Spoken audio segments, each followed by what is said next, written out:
Proudly, the free man displays the emblems of his country, symbols of the freedom of his native land. Typical of the high-caliber team selected for William Tell are these men from Selfridge Air Force Base, Michigan. They fly the F-106 Delta Dart, one of the mainstays of air defense. Lieutenant Colonel Dunaway is team captain. Captain Hal Klinger flies fourth slot and is team weapons officer. And Sergeant Bill Cummings, veteran crew chief, is chief airplane doctor.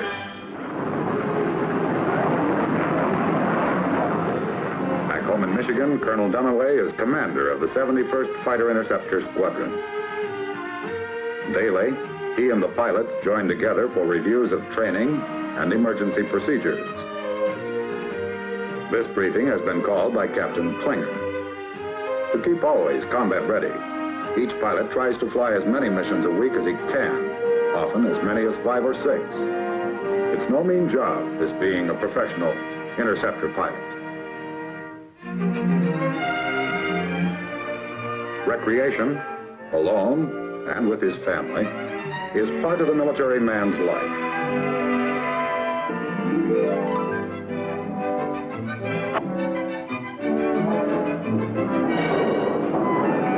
But for the ADC man, there is no guaranteed holiday.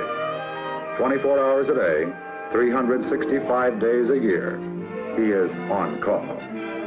He can be summoned to work at any time.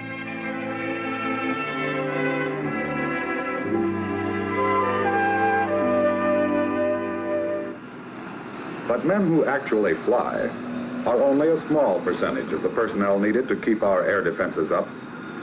Air police, for example, are charged with the security of sensitive areas. The line chief in charge of crew chiefs is always on call in emergency situations. And then there are the crew chiefs themselves, very special breed. Any crew chief worth his salt feels his airplane belongs to him.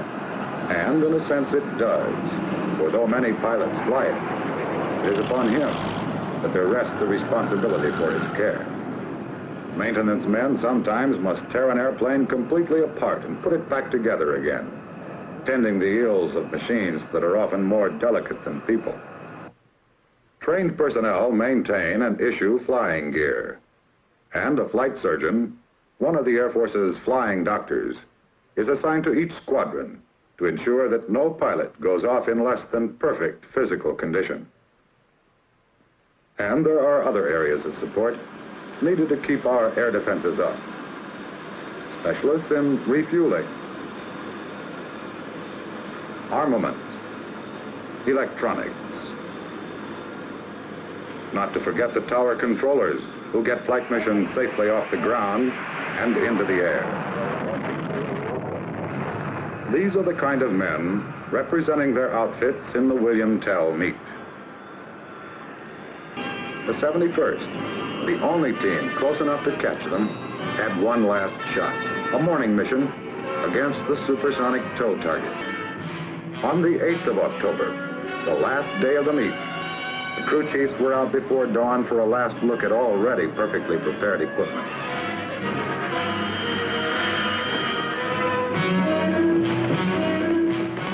Then, a scramble.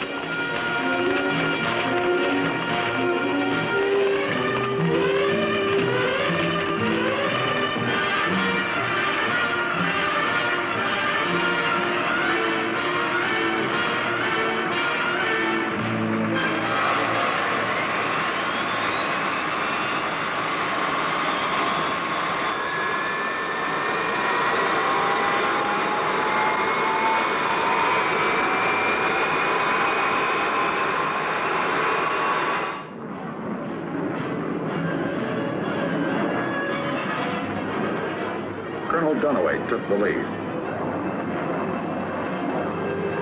This slim cylinder towed along at nearly the speed of sound as the margin between victory and defeat. One shot only.